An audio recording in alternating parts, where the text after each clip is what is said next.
ప్రార్థన అందరం మోకరించాలి, ప్రార్థన చేసుకుందాం. మరి ఈ 3వ రోజులో 6వ లెసన్ని 6వ పాఠాన్ని మనం ప్రార్థనతో ప్రారంభించుకుందాం. కూర్చోవాలి, మోకరించాలి. బాయ్స్, పరిశుద్ధుడా నీ కొందనాలు. ఈ మధ్యాహ్న కాల సమయంలో మరొకసారి నీ పాస్ ఎందుకు వస్తూ ఉన్నాం.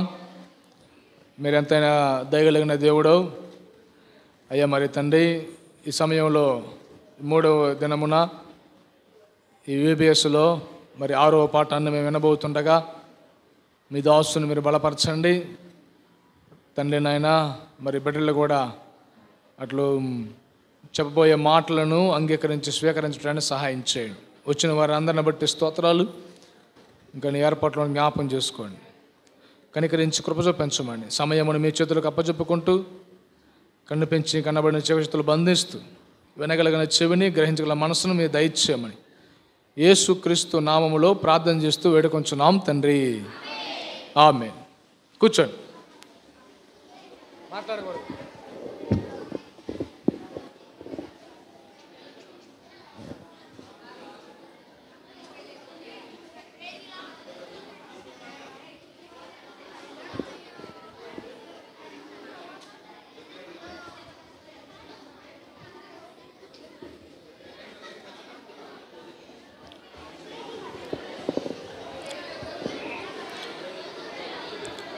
ప్రైజ్ లార్డ్,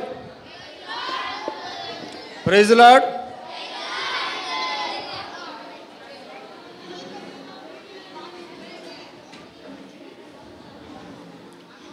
నాకు ఒక అలవాటు ఉంది. ఏందయ్యా అంటే అందరూ మౌనంగా ఉంటేనే నేను ప్రారంభిస్తా. అది ఎవరైనా మాట్లాడితే నేను మాట్లాడలేను. అంటే ఇక్కడ ఒకళ్ళే మాట్లాడాలా, మీరన్నా మాట్లాడాలా, నేనన్నా మాట్లాడాలా.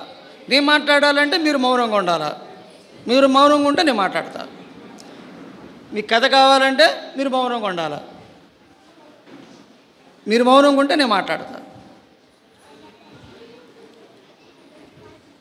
మౌనంగా ఉన్నారా? అక్కడక్కడ వినపడుతున్నాయి, మాటలు వినపడుతున్నాయి. సరే, మొట్టమొదటిగా మీరు ఇక్కడికి వచ్చి క్లాస్కి వచ్చిన తర్వాత మొదటగా మీరు చేయాల్సిన పని ఏంటి? ప్రార్థన. ఎంతమంది చేసుకున్నారు? క్లాసుకు రావడంతో నేను చూసా, అబద్ధం ఆడొద్దు, నేను అనుకుని అందరినీ చూస్తా ఉన్నా. ఎవరు ప్రార్థన చేసుకుంటారా, ఎవరు ప్రార్థన చేసుకోరని గమనిస్తా ఉన్నా. పైన దేవుడు చూస్తున్నాడు. దేవుడు చూస్తున్నాడు అంటే మీరు నిజంగా చెప్పండి, ఎంతమంది నిజాయితీగా ప్రార్థన చేసుకున్నారు?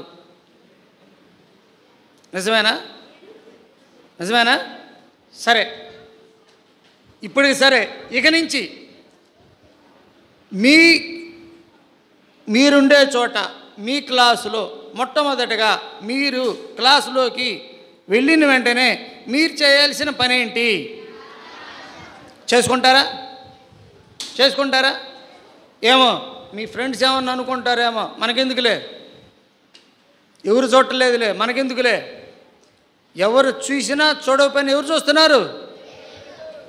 ఏం చేయాలి? క్లాసులోకి వెళ్ళిన వెంటనే చేసుకుంటారా? నిజంగా మేము చేసుకుంటాం అంకుల్ అనే వాళ్ళు చేయొద్దండి. నిజంగా క్లాసుకి మేము వెళ్ళిన వెంటనే ఎవరు ఏమనుకున్నా ఏమనుకోకపోయినా మొట్టమొదటిగా మేము ప్రార్థన చేసుకుంటాం మా క్లాసులోకి పోయిన వెంటనే. నిజంగా వాగ్దానం చేస్తున్నారా? ప్రామిస్, ప్రామిస్, షూర్, పక్కా. ఇది అబ్బాయిలు చాలా మంది చేతులు ఎత్తలేదు. ఇంకా ఈ లోకంలోకి రా, ఖచ్చితంగా ఎక్కడికి పోదు, ఉంచు, జోలు పెట్టు, ఓకేనా? అందరూ వాగ్దానం చేస్తున్నారు అన్నమాట నాతోటి, ఓకే? సరే, మన కథలో కూడా టెట్ అనే ఒక విద్యార్థి ఉన్నాడు. ఏం పేరు? టెట్. ఆ విద్యార్థి బడికి పోయేటప్పుడు వాళ్ళ అమ్మ చెప్పిందంట, అయ్యా నాకు జ్వరంగా ఉంది, మరి నువ్వు బండి నుంచి త్వరగా రా అని చెప్పిందంట. వాళ్ళ తమ్ముడికి కూడా, జిమ్మి, వాళ్ళ తమ్ముడి పేరు జిమ్మి కూడా బాగలేదు. జిమ్మి 1 సంవత్సరం బాలుడు. జిమ్మి వయసు ఎంత? సంవత్సరం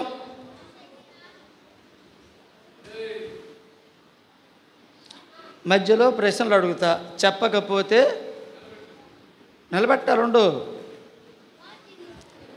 మాట్లాడకూడదు, వింటమే.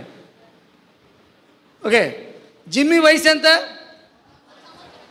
వాళ్ళ అన్న పేరు వినట్లా మీరు? టెట్. ఏం పేరు? టెట్. తమ్ముడు పేరు జిమ్మీ. అన్న పేరు టెట్. టెట్ బడికి పోతా ఉంటే వాళ్ళ అమ్మ చెప్పిందంటే ఏం చెప్పింది? నాకు జ్వరంగా ఉందయ్యా, త్వరగా రా అని చెప్పేసి. సరే త్వరగా వస్తాను మమ్మీ అని చెప్పేసి ప్రామిస్ చేశాడు, వాగ్దానం చేశాడు. ఏం చేశాడు? అమ్మా ప్రామిస్, నేను త్వరగా వస్తానని చెప్పాడు. ఇప్పుడు మీరు చెప్పారు కదా, మీరేమని ప్రామిస్ చేశారు? ఇప్పుడు క్లాసుకు పోయిన వెంటనే ప్రేయర్ చేసుకుంటామని ప్రామిస్ చేశారు, నిజమేనా? ఓకే, ఆ టెట్ కూడా నేను త్వరగా వస్తాను మమ్మీ అని చెప్పాడంట. అయితే క్లాసుకు పోయాడు, ఇంటి సంగతి మర్చిపోయాడు. బడికి పోయాడు, ఆటపాటల్లో పడ్డాడు, ఆ ఆటల్లో పడ్డాడు, ఈ ఆటల్లో పడ్డాడు. ఇంటికాడ వాళ్ళ అమ్మకి జ్వరమైన సంగతి కూడా మర్చిపోయాడు. లేటుగా వచ్చాడు. లేటుగా వచ్చిన తర్వాత వాళ్ళ అమ్మ, అయ్యా ఏందిరా మరి త్వరగా వస్తానని చెప్పావు, లేటుగా వచ్చావు, ఇంత లేట్ అయింది ఏంది అని చెప్పేసి వాళ్ళ అమ్మ అంటా ఉంది. అదే మన దేవుడైతే ఒక మాట ఇస్తే, వాగ్దానం చేస్తే నెరవేర్చే దేవుడు మన దేవుడు. ఒక మాట ఇస్తే నెరవేర్చే దేవుడు మన దేవుడు. మరి అలాంటి దేవుడు మన దేవుడు. ఒక మాట ఇచ్చాడు అంటే మర్చిపోడు. టెట్ అయితే మర్చిపోయాడు, మన దేవుడైతే మర్చిపోడు. మన దేవుడైతే మర్చిపోడు.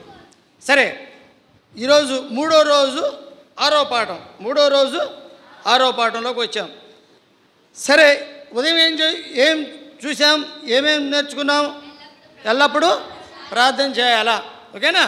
ఎల్లప్పుడూ ప్రార్థన చేయాలా, ప్రార్థించడం నేర్చుకున్నాం మనం.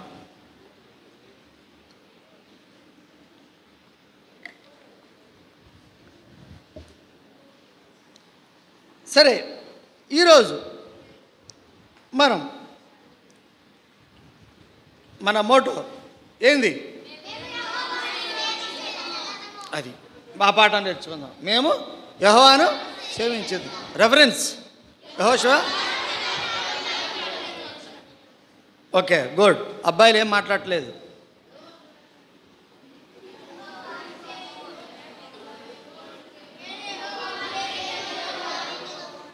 రెఫరెన్స్ మంచిది, గుడ్. సరే, ఇక్కడ మరి వాగ్దాన దేశం, కనాను దేశాన్ని ఇచ్చేదాని కొరకు మరి మోషే ఏం చేశాడంటే, ఒక్కొక్క గోత్రం నుంచి ఒక్కొక్క పెద్దను ఎన్నుకొని, ఎన్ని గోత్రాలు మొత్తం? 12 గోత్రాలు. ఎన్ని గోత్రాలు? ఏమన్నా అనుమానం ఉందా మీకు దాంట్లో? ఎన్ని గోత్రాలు? సరే, ఒక్కొక్క గోత్రం నుంచి ఒక్కొక్కరంటే ఎంతమంది ఉంటారు? 12 మంది. ఒక 12 మందిని నియమించి ఆ కానాను దేశానికి వేగు చూడటానికి స్పైస్గా, అంటే గూఢాచారులుగా పంపించాడు. అసలు అక్కడ ఎట్టున్నాయి పరిస్థితులు, మనం పోవచ్చా, వాళ్ళతో యుద్ధం చేయొచ్చా లేదా, అక్కడ ఆ ఊరు ఎట్టా ఉంటుంది, అంతేనా? తెలియనూరు చూడటానికి వెళ్తూ ఉంటాం. మనం కూడా ఏదైనా తెలియని ఊరు చూడటానికి వెళ్తూ ఉంటాం. మనం ఆ ఊరి నుంచి వచ్చిన తర్వాత మన ఫ్రెండ్స్ వాళ్ళు అడుగుతుంటారు, అరే ఆ ఊరు వెళ్ళావు కదా, ఎట్టుంది అక్కడ, మనుషులు ఎట్టున్నారు, తినడానికి ఏమైనా ఉందా, పలావ్ దొరుకుద్దా, ఐస్ క్రీమ్ దొరుకుద్దా, పానీపూరి అక్కడ ఉంటాయా అని అడుగుతామా లేదా? అక్కడ ఎట్టుంది ఏందని మనం అడుగుతామా లేదా? సరే, ఇక్కడి నుంచి ఒక 12 మందిని పంపించారనమాట. ఈ 12 మందిలో కాలేబు యెహోషువ ఇద్దరు ఉన్నారు. 12 మందిని పంపిస్తే 12 మందిలో ఎవరెవరు ఉన్నారు? కాలేబు యెహోషువ ఇద్దరు ఉన్నారు. మరి అక్కడికి పోయిన తర్వాత ఈ 12 మంది అక్కడ ఒక 40 రోజులు, ఎన్ని రోజులు? 40 రోజులు వేగి చూశారనమాట.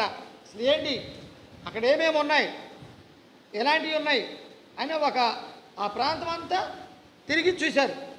వీళ్ళు పోయేటప్పుడే, వీళ్ళు అక్కడి నుంచి అక్కడికి పోయేటప్పుడే ఎన్నో సెలయేర్లు, స్ప్రింక్లింగ్స్ వాటర్ వస్తూ ఉంటాయి, మంచి వాటర్ నీళ్లు వస్తూ ఉంటాయి. అలాంటి సెలయేర్లు, కొండలు గుట్టలు దాటుకొని పోయారు అక్కడికి. అక్కడికి పోయిన తర్వాత ఆ దేశంలో చూస్తే విస్తారమైన పంట, మంచి పండ్లు బ్రహ్మాండంగా ఉన్నాయన్నమాట. అక్కడ వాళ్ళందరూ ఆ 12 మంది వాళ్ళు అక్కడ పోయి చూసిన తర్వాత అక్కడ ఉన్న ఆ పండ్లని కానీ అక్కడున్న వాతావరణాన్ని కానీ చూసి ఆశ్చర్యపోయారు. అలాంటి మంచి మంచి పండ్లు ఉన్నాయి అక్కడ, మంచి మంచి వాతావరణం ఉంది అక్కడ.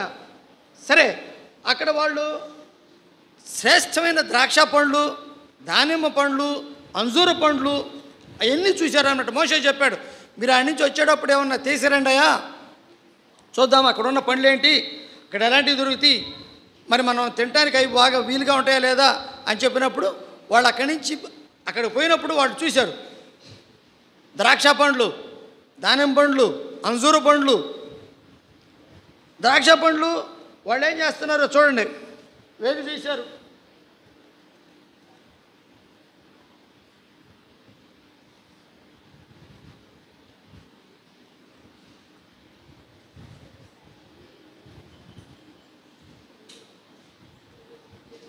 దానిమ్మ పండ్లు, అంజూర పండ్లు.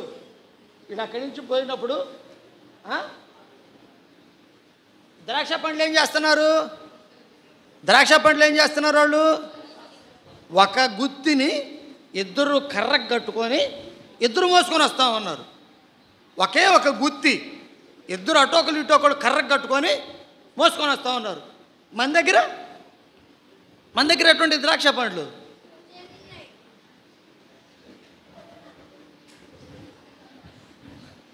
ఇదిగో ఒక గుత్తి. ఎంత చిన్నవి, ఒక గుత్తి వచ్చి జానగోళ్ళు లేవు. మన దగ్గర ఇట్టాడి మనకు దొరికేది. వాళ్ళ దగ్గర అయితే ఎంత, అసలు ఇద్దరు పట్టుకొని అంత బరువు ఈ గుత్తిని, అంటే అంతంత పెద్ద పెద్ద ద్రాక్షకాయలు. నోరూరుతుందా కనాను పోదాం, అక్కడ దొరుకుతాయి. ఒక గుత్తిని ఇద్దరిద్దరు. మన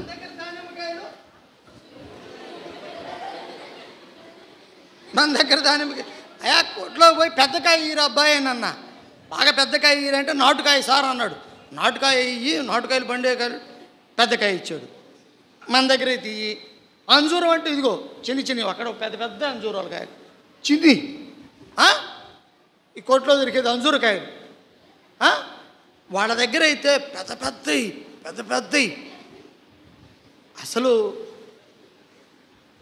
పొలిమాడికి ఏం చేయాలో అర్థం కాదు. అక్కడ అంత పెద్ద కాయలు, పెద్ద సంపద. సరే, మనుషులు చూడబోతే వాళ్ళు ఎట్టున్నారా అంటే అక్కడ ఉన్నవంటి వాళ్ళు అనాకీయులు జైట్స్ అనమాట. అనాకీయులు అంటే మనోళ్ళు అంటారే బాహుబలి టైపులో పెద్దోళ్ళు. అంత ఎత్తున్నారని ఎట్టుంటుంది, ఆ స్లాబ్ని తగులుతూ ఉన్నాడు అనుకో, ఎట్టుంటుంది మీకు. అంత పెద్ద వాళ్ళు అనమాట. వాళ్ళు ఏమంటారంటే జైంట్స్ అంటారనమాట. ఇప్పుడు గొలియాతు ఉన్నాడు, గొలియాతు ముందు దావీదు ఎంత చిన్నపిల్లోడు, గొలియాతు మరి అంత పెద్దోడు అనమాట. అలాంటి అనాకీలు అక్కడ ఉన్నారు, అంత పెద్దోళ్ళు.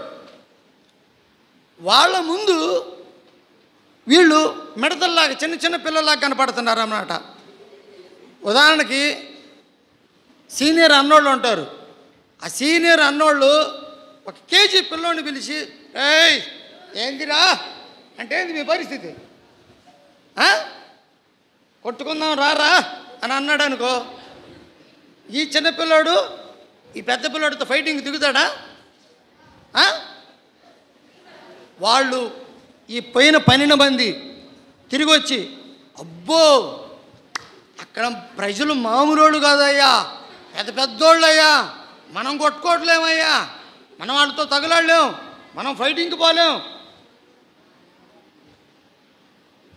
మన వాళ్ళతో తగాడలేం. కొట్లాడితే వాళ్ళే గెలుస్తారు, మనం తగాడలేం, మనం యుద్ధానికి వద్దు. మరేం చేద్దాం? మొత్తం చుట్టుకొని సంకలో పెట్టుకొని పీటీ ఉషా తమ్ముండు అవుతాను పరిగెత్తా ఉన్నారా? అయితే ఉన్న 10 మంది అక్కడొచ్చి అబ్బో వాళ్ళు అలాంటి వాళ్ళు ఇలాంటి వాళ్ళు ఎన్ని చెప్పినా కాలేబు యెహోషువ మాత్రం పోదాం, యుద్ధం చేద్దాం. ఎందుకు? మనకెవరు తోడుగా ఉన్నాడు? దేవుడైన యెహోవాయే మనకు తోడుగా ఉన్నాడు. దేవుడైన యెహోవాయే మనకు తోడుగా ఉన్నాడు. దేవుడు మనకి వాగ్దానం ఇచ్చాడు, ఆ దేశాన్ని మీకు ఇస్తానని చెప్పేసి ఆ వాగ్దానాన్ని నెరవేరుస్తాడు. కనుక మనం భయపడొద్దు, యుద్ధానికి పోదాం అని చెప్పేసి కాలేబు యెహోషువ వెనకడుగు వేయలా. మేము పీటీ ఉషా తమ్ముళ్ళు అవుతామని పరిగెత్తలా, నిలబడ్డారు. దేవుడు మనకిస్తానన్నాడు, పోరాడదాం, యుద్ధానికి పోదాం, చేద్దామని చెప్పేసి గట్టిగా ఉన్నారన్నమాట. ఎందుకు? యెహోషువ గ్రంథం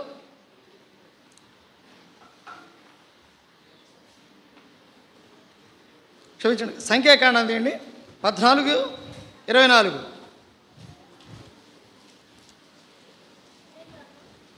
సంఖ్యాకాండం 14:24.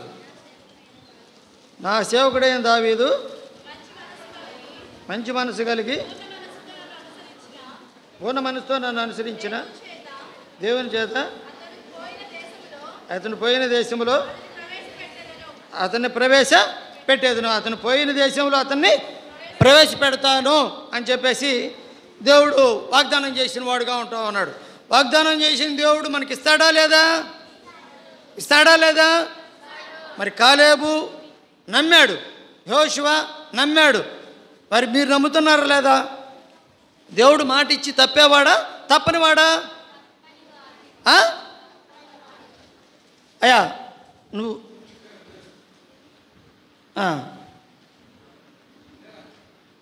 రెఫరెన్స్ చెప్పు. ఇప్పుడు నేనే రెఫరెన్స్ చెప్పాను, లేవాలా త్వరగా. ఏ రెఫరెన్స్ చెప్పాను? ఇప్పుడు నేను ఏ రెఫరెన్స్ చెప్పాను? కాయలను చూసి ఇరగబడి నవ్వుతున్నావు కదయ్యా. వరే లే,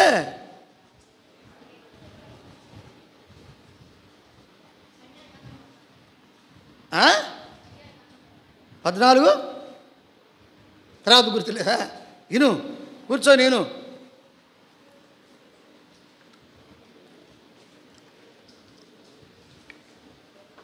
మనం కూడా అంతే. మనకేదన్నా సమస్య వచ్చినప్పుడు, ఇరుగు వచ్చినప్పుడు, ఇబ్బంది వచ్చినప్పుడు దేవుడి మాటలు మర్చిపోతాం, దేవుడు చేసిన వాగ్దానాన్ని మర్చిపోతాం. మనం మిడతల్లాగా ఉంటాం, మనము చిన్న మిడతల్లాగా ఉంటాం. మనకొన్ని కనపడే సమస్యలేమో పెద్ద గొల్లియాతులాగా పెద్ద సమస్యలాగా మనకు కనపడుతూ ఉంటుంది. అయితే దేవుని వాక్యాన్ని నమ్మి విశ్వసించి దేవుని వాక్యాన్ని నువ్వు నమ్మితే అలాంటి సమస్య కూడా నీకు చిన్నదైపోద్ది. ఓకేనా? నువ్వు ప్రార్థన చేస్తే అలాంటి సమస్యల మీద కూడా నీకు దేవుడు జీవితం అనుగ్రహిస్తాడా లేదా? మరి అలాంటి పెద్ద సమస్యలు కూడా చిన్న సమస్యలు అయిపోతాయి. చాలామంది దేవుని మాటని, దేవుని వాక్యాన్ని మరి త్వరగా లోబడరు, నమ్మరు. దేవుడు చేసిన వాగ్దానాన్ని ఎప్పుడు మనం మర్చిపోకుండా ఉండాలన్నమాట. దేవుడు తన వాగ్దానం చేశాడంటే నెరవేర్చే దేవుడుగా ఉంటాడు. దేవుడు వాగ్దానం ఇచ్చాడంటే నెరవేర్చే దేవుడుగా ఉంటాడు. ఈ పానుదేనులు ప్రవహించే దేశంలో ప్రవేశపెడతానని చెప్పేసి ఇశ్రాయేలుకు వాగ్దానం ఇచ్చాడు. వాళ్ళందరూ కాలేబు యెహోషువ నమ్మారు, వాళ్ళిద్దరిని ఆ కానాను దేశానికి చేర్చాడు. మరి తక్కిన వాళ్ళు నమ్మలా. వాళ్ళ అరణ్యంలో దగ్గర 40 సంవత్సరాలు తిరుగుతూ ఉన్నారు. 40 సంవత్సరాలు అదే అరణ్యంలో తిరుగుతూ ఉన్నారు వాళ్ళు. ఇంకోళ్ళు ఏం చేస్తారు? ఆ దేశానికి పోలేకపోయారు, ఇక్కడే అరణ్యంలో తిరుగుతూ ఉన్నారు. సరే, దేవుడైతే తన మాటని ఆయన నెరవేర్చిన వాడుగా ఉంటా ఉన్నాడు. సరే వాగ్దాన దేశంలోకి పోయిన తర్వాత అక్కడ మరి ఆ రోజు అక్కడ ఉన్నటువంటి ఎవరెవరు వెళ్ళారు వాగ్దాన దేశంలోకి? కాలేబు, యెహోషువ. కాలేబు, యెహోషువ వాళ్ళిద్దరూ అక్కడికి పోయిన తర్వాత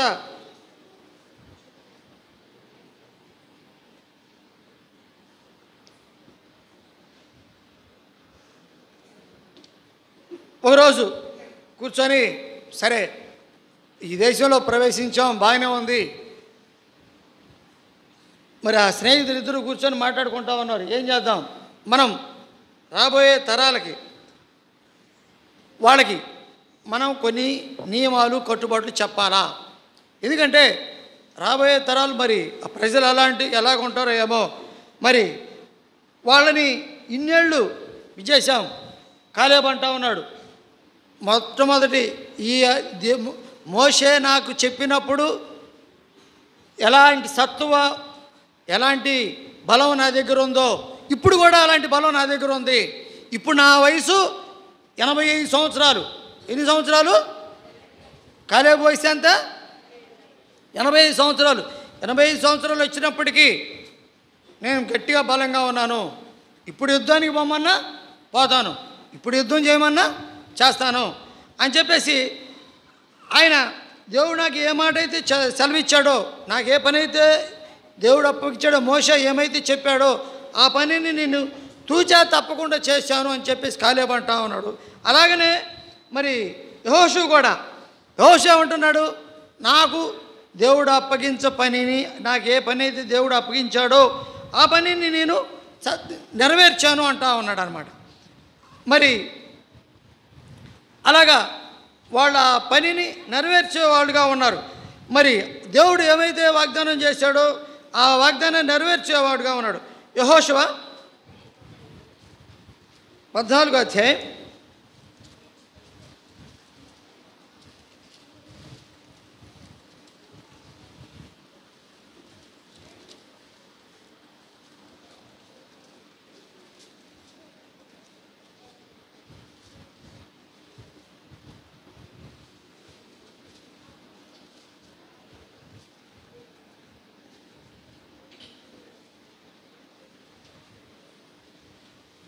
అక్కడ మరి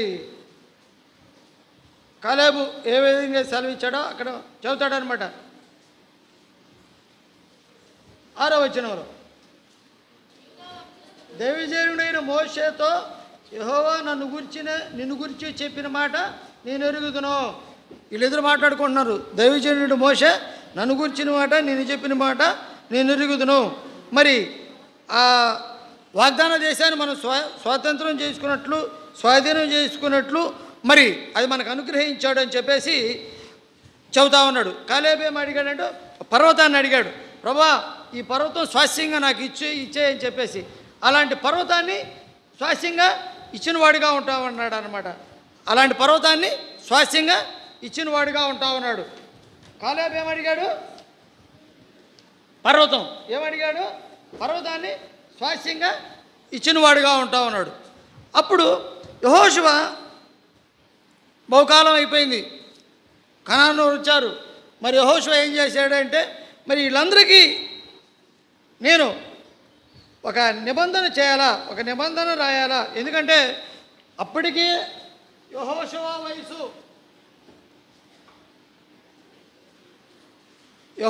వయసు 110 సంవత్సరాలు. ఎన్ని సంవత్సరాలు? యెహోషువ వయసు 110 సంవత్సరాలు. 110 సంవత్సరాలు అంటే ఈ రోజుల్లో ఎట్లా ఉంటుంది? మోకాళ్ళు ముందుకు పోయి మోచేతులు ఎన్నికపోయి ముసలోళ్ళమై మూడో కాళ్ళు చేతికి వచ్చి ముసలోళ్ళమై ఉంటాం. కానీ ఆ రోజుల్లో మరి యెహోషువ ఎంతో యాక్టివ్గా ఉన్నవాడుగా ఉంటా ఉన్నాడు. అయితే 110 సంవత్సరాలు అయింది, నేను ఇక ముసలివాడిని అయిపోయినాను అని చెప్పేసి వీళ్ళకి కొన్ని నిబంధనలు చెప్పాలని చెప్పేసి అక్కడ ఉన్నటువంటి ప్రజలందరినీ, మిగతా గోత్రాల్లో ఉన్న పెద్దలందరినీ పిలిచి వాళ్ళందరినీ దగ్గరికి చేసుకొని వాళ్ళకి కొన్ని విషయాలు చెబుతూ ఉన్నాడు. ఏం చెబుతూ ఉన్నాడు అంటే, మీరు మళ్ళీ అలాంటి లోకంలో పడిపోయి ఏ దేవతలు అంటే ఆ దేవతల్ని ఎవరినంటే వాళ్ళని పూజిస్తారేమో, ఎవరిని చేసుకోవద్దు. ఇప్పుడు దాకా మన ప్రయాణంలో మనకు తోడుగా ఉంది ఎవరు? దేవుడు మనకు తోడుగా ఉన్నాడు. ముందు కూడా మనల్ని దేవుడు నడిపిస్తాడు. ఇది నమ్మకి ఉంచండి, దీన్ని మీరు నమ్మండి. అంతేగాని వేటికంటే వాటికి ఆశపడి ఏ దేవతలంటే ఆ దేవుళ్ళని తయారు చేసుకొని ఏ దేవతల కంటే దేవతలకు మొక్కొద్దు, ఎవరికంటే వాళ్ళకి మొక్కొద్దు అని చెప్పేసి మరి యెహోషువ వాళ్ళకి ఒక పక్క నిబంధన చేసిన వాడిగా ఉంటానని అన్నాడు అనమాట. మరి ఈ విషయమై ఆయన వాళ్ళందరి విషయమై మీరు ఎవరిని సేవించొద్దు, దేవుడినే సేవించాలని చెప్పేసి సెలవిచ్చిన వాడిగా ఉంటా ఉన్నాడు. అయితే చివరిగా ఆ 12 గోత్రాల వాళ్ళని పిలిచి వాడికి ఒకటే చెప్పాడు, మీరు ఎవరినైనా సేవించండి, నేను నా ఇంటి వారిను యెహోవాను సేవిస్తాం అని చెప్పేసి సెలవిచ్చిన వాడిగా ఉంటా ఉన్నాడు. అందుకని వాళ్ళకి రాబోయే తరాలకి ఏ విధంగా ఉండాలని కొన్ని నియమాలని రాసిపెట్టిన వాడుగా ఉంటా ఉన్నాడు. కొన్ని నియమాలని రాసిపెట్టిన వాడిగా ఉంటా ఉన్నాడు అన్నమాట.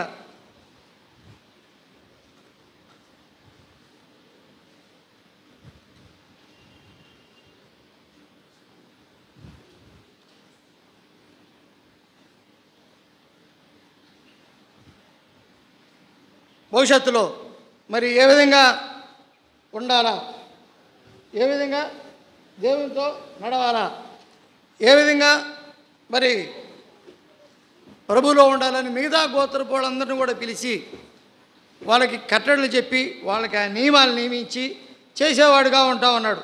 అయితే మేము దేవుణ్ణే సేవిస్తాము అనే నిబంధన మీరు చేయండి అని చెప్పేసి అక్కడ వాళ్ళకి ఏం చేస్తున్నాడా అంటే, ఇందుకు సాక్షులు మేమే, ఈ నిబంధన చేసేదానికి సాక్షులు మేమే అని చెప్పేసి ఒక రాయిని తీసుకొచ్చి ఆ రాయి దగ్గర వాళ్ళందరినీ చేత ప్రమాణం చేయించిన వాడుగా ఉంటా ఉన్నాడు.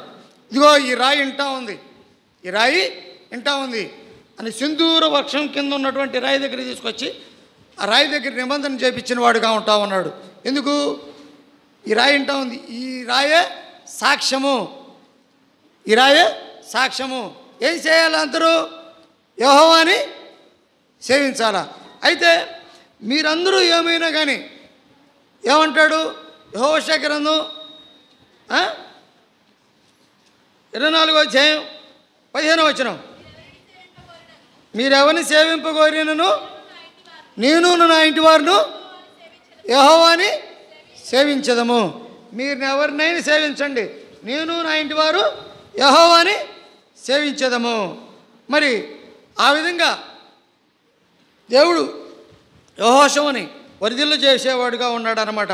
యెహోషువ గ్రంథం 1వ అధ్యాయం 8వ వచనంలో చదువుతాడు. యెహోషువని 1:8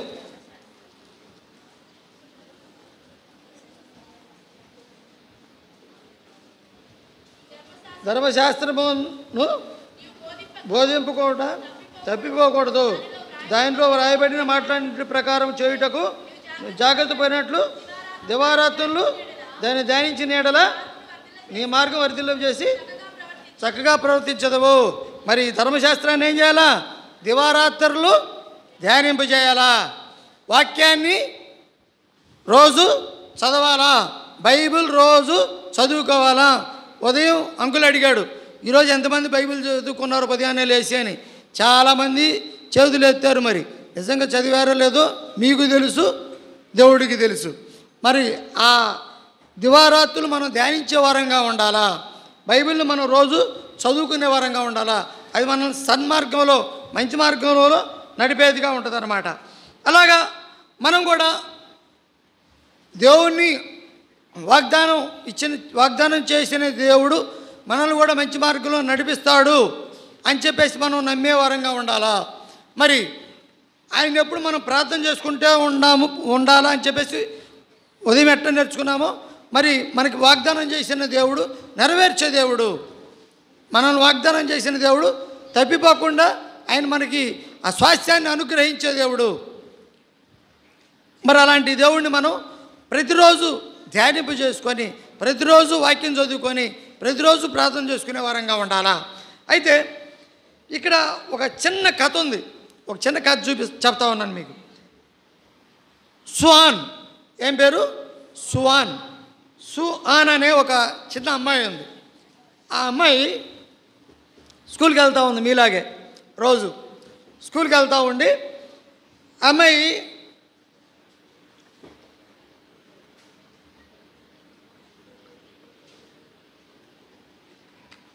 ఒకరోజు వాళ్ళ ఫ్రెండ్ పిలిచింది, మా చర్చిలో వీబీఎస్ జరుగుతుందిరా పోదావరా అని చెప్పేసి. మరి మీరు ఎంతమంది మీ ఫ్రెండ్స్ని పిలుచుకొచ్చారో తెలియదు. అశ్వాన్ని వాళ్ళ ఫ్రెండ్ పిలిచింది. అశ్వాను ఫ్రెండ్ పిలిస్తే మందిరానికి వచ్చిందనమాట. అక్కడ వాక్యం చదువుతూ ఉంటే ఒక వాక్యం చెప్పబడింది. రోమీలకు రాసిన పత్రిక 3వ అధ్యాయం 23వ వచనం. రోమీలకు రాసిన పత్రిక 3వ అధ్యాయం 23వ వచనం. ఏ భేదము లేదు, అందరూ పాపం చేసి దేవుడు అనుగ్రహించే మహిమను పొందలేక పోతున్నారు. మళ్ళీ చెప్పండి.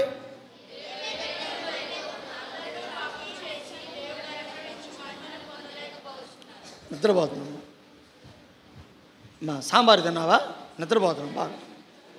లేదు. ఏ భేదము లేదు, అందరూ పాపం చేసి దేవుడు అనుగ్రహించమేమను పొందలేపు. రెఫరెన్స్ రోమా 6:23 గుర్తుంది కదా? రోమా 6:23 అంటుందో టక చెప్పేయాలను. సరే, ఈ మాటలు సుహానికి అర్థం చేసుకుంది. అరే, ఏ భేదం లేదు, అందరూ పాపం చేసి దేవుడు అనుగ్రహించి మహిమను పొందలేకపోతున్నామే, మరి నేను కూడా ఉన్నానే ఆ పాపం చేసిన వాళ్ళలో నేను కూడా ఉన్నానని చెప్పేసి బాగా ఆలోచిస్తూ ఉందన్నమాట. మరి వాళ్ళ టీచర్ చెప్తా ఉంది.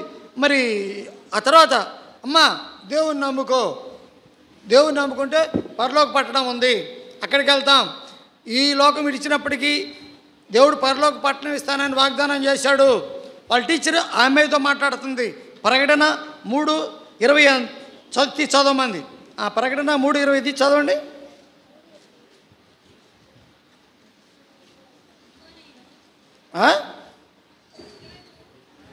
ప్రకటన 3:20.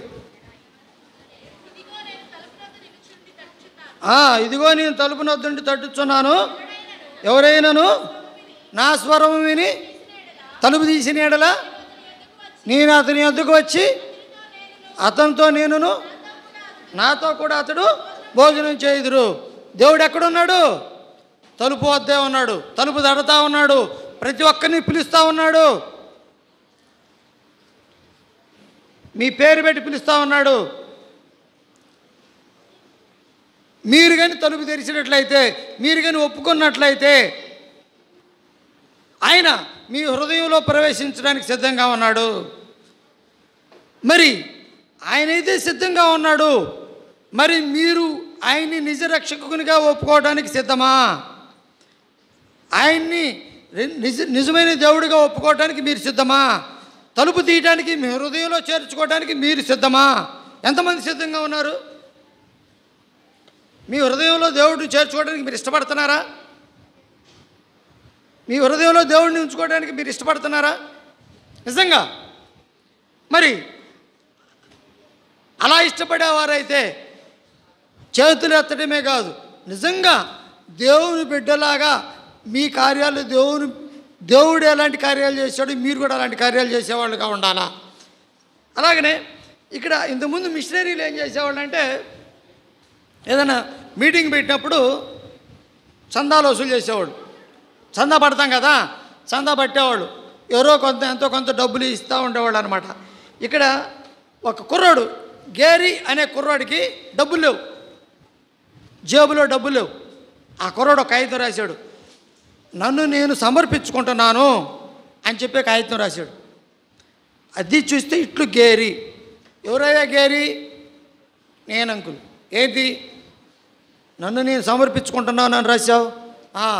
నేను దేవుని పనికి సమర్పించుకుంటున్నాను. దేవుని పని చేయడానికి నేను సిద్ధంగా ఉన్నాను, దేవుని పనికి వస్తాను.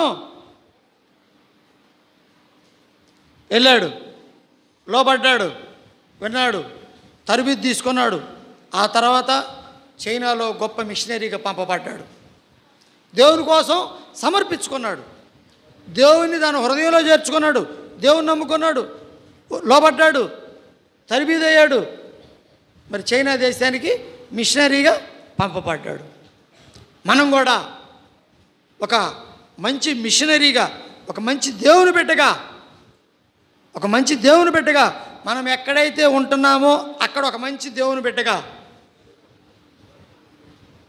మనం ఏ క్లాసులో అయితే ఉంటున్నామో, ఏ స్కూల్లో అయితే ఉంటున్నామో, ఏ పనిలో అయితే ఉంటున్నామో అక్కడ ఒక మంచి దేవుని బిడ్డగా మనం కనపడాలా, మనం ఉండాలా. ఉంటారా? నిజంగా ఉంటారా? ఎవరు మాట్లాడట్లా? నిజంగా ఏమలేండి అంకులు, మీరే ఇక్కడ బాగానే చదువుతారు, నెల రోజుల్లో ఇంకా బళ్ళు తెరవటానికి మేము బడిపోయిన తర్వాత నువ్వు వచ్చి చూస్తున్నావా, ఎవరన్నా వచ్చి చూస్తున్నారా? ఇక్కడ చెయ్యెత్తడమే, అక్కడ పోయిన తర్వాత మళ్ళీ బడి తెరిచిన తర్వాత మాది మామూలే, మా ఆటలు మామూలే, మా పాటలు మామూలే, మా అన్నీ మామూలే, ఏది మారేది లేదు. మళ్ళీ వీవీఎస్ వచ్చినప్పుడు చేయెత్తుతాం. అంతేనంటారా? నిజంగా ఈ వీవీఎస్లో నేను మారాను, ఇక నేను దేవుని బిడ్డగా ఉంటున్నాను, దేవుడు నన్ను రక్షించాడు, నా హృదయాన్ని దేవుడికి ఇస్తాను, తలుపు నొద్దే ఆయన నుండి తడతా ఉన్నాడు, తలుపు తీస్తాను, నా హృదయంలో దేవుని చేర్చుకుంటాను అనేవాళ్ళు ఎంతమంది? నిజంగా నిజాయితీగా నా హృదయంలో దేవుని చేర్చుకుంటున్నాను అనేవాళ్ళు ఎంతమంది? మళ్ళీ వీవీఎస్కి మళ్ళీ చేయెత్తకూడదు, నమ్ముకొని ఉండాలా. అంతేనా? మంచిది. అంకులు వచ్చి ప్రార్థన చేస్తారు, మోకరించండి.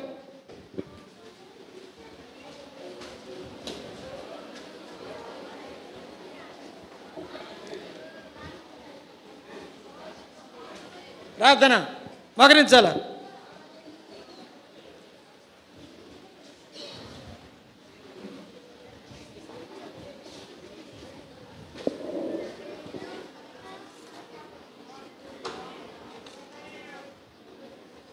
మోకరించు, కళ్ళు మూసుకోవాలా?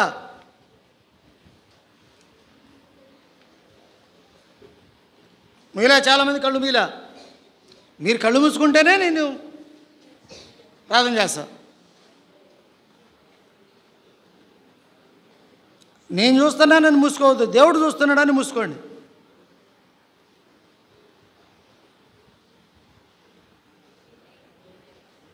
ఇంకా చాలామంది కళ్ళు తెరిస్తున్నారు.